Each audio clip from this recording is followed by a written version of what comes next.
Assalamualaikum warahmatullahi wabarakatuh. Selamat pagi teman-teman semua. Berjumpa kembali dengan saya Koko Bobby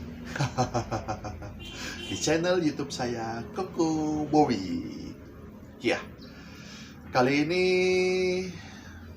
saya ingin membahas sebuah topik yang judulnya yang perlu dipertimbangkan sebelum membuat keputusan besar. Yang perlu dipertimbangkan sebelum membuat keputusan besar. Keadaan saat ini kita sama-sama tahu, saya tahu, Anda tahu, semua orang tahu, bukan hanya di Indonesia, bahkan sampai ke seluruh dunia. Ada pandemi virus. Karena adanya pandemi itu akhirnya membuat resesi ekonomi, perlambatan ekonomi. Orang-orang banyak yang kehilangan sumber penghasilannya, entah itu dari gaji atau dari hasil usaha di tempat usaha mereka. Meskipun memang tetap ada orang-orang yang malah mengalami kenaikan penghasilan di tengah resesi ekonomi akibat pandemi ini. Nah, tentu saja banyak hal-hal yang tidak diduga-duga sebelumnya, tidak pernah terbayang sebelumnya, terjadi kayak kejadian hari ini. Jadi, mau nggak mau, banyak orang terdampak penghasilannya, terus harus memutar otaknya, mencari cara bagaimana supaya bisa tetap memenuhi kebutuhan hidup diri sendiri ataupun kebutuhan hidup keluarga Anda. Seperti itu. Nah, makanya karena ada banyak kejadian seperti itu, termasuk saya sendiri juga sedikit banyak terdampak juga. Akhirnya kita dihadapkan pada satu keputusan untuk mengatasi kondisi saat ini. Harus ada keputusan-keputusan yang diambil. Entah itu misalnya apakah aku harus ambil pekerjaan A atau pekerjaan B, apakah aku harus ambil langkah A, langkah B, atau langkah-langkah yang lain. Misalnya yang di kota besar, apakah aku harus pulang ataukah aku harus tetap di kota besar karena ada himbauan dari pemerintah supaya nggak mudik. Tapi kalau di kota besar itu tetap harus bayar kontrakan, bayar kos, macam-macam. Banyak sekali pertimbangan, kita dihadapkan pada banyak hal yang harus kita putuskan untuk mengatasi keadaan saat ini. Nah, apa yang perlu kita jadikan pertimbangan sebelum mengambil keputusan besar dalam keadaan saat ini? Ada banyak pasti pertimbangan teknis. Nanti kalau ambil ini bagaimana teknisnya, ambil ini bagaimana teknisnya. Pertimbangan finansial, uang yang masih kita miliki saat ini, apakah cukup untuk begini, apakah cukup untuk begitu. Pertimbangan saran dari orang-orang yang ahli di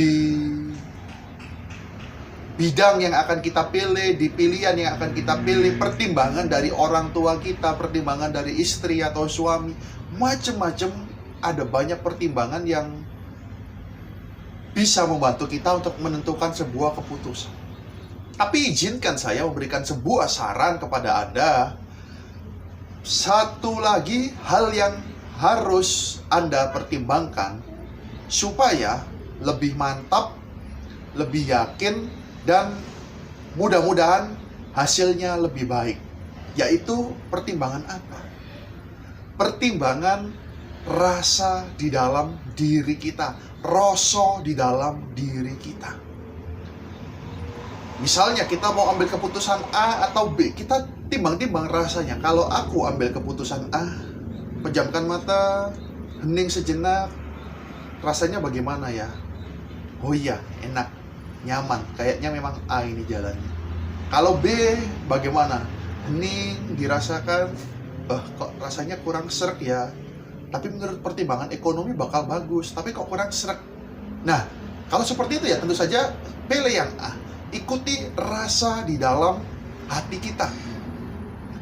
Karena dalam keilmuan yang saya pelajari, fisika kuantum untuk ilmu pemberdayaan diri, semua manusia, saya, Anda, mereka, semua orang terhubung dengan penciptanya, terhubung dengan alam semesta yang memiliki memori dari seluruh makhluk yang pernah hidup di dunia ini. Ketika kita hening, ketika kita diam, pejamkan mata, merasakan apa yang ada dalam hati kita seakan-akan itu diberikan tuntunan, dalam tanda kutip, tuntunan apa yang harus kita ambil. Pilihan mana yang membuat rasa dalam diri kita nyaman, enak, tentram, dan rasanya klik. Oh iya, ini jawabannya. Itu yang kita ambil. Ini melatih intuisi kita, keterhubungan kita dengan Sang Pencipta, keterhubungan kita dengan alam semesta. Seperti itu. Mungkin di agama-agama juga ada praktek seperti ini. Ketika kita bimbang, ketika kita hendak memutuskan sesuatu yang besar, kita melakukan sesuatu ritual lalu diberikan jawaban. Kurang lebih seperti itu. Tapi ini menggunakan parameter rasa di dalam diri kita sendiri. Coba dirasakan dalam hati kita, pilihan A bagaimana, pilihan B bagaimana, pilihan C bagaimana. Rasa yang paling nyaman, paling tentram, paling mendamaikan, paling klik, itulah jawaban yang diberikan untuk Anda. Karena apa? Karena dalam fisika kuantum, dalam pemberdayaan diri, rasamu adalah doamu. Dan seperti kata iklan, rasa tidak pernah bohong. Oke, hanya ini yang bisa saya sampaikan tentang topik hari ini sebelum membuat keputusan besar. Wassalamualaikum warahmatullahi wabarakatuh. Terima kasih sudah menonton video ini. Sampai jumpa di video selanjutnya. See you.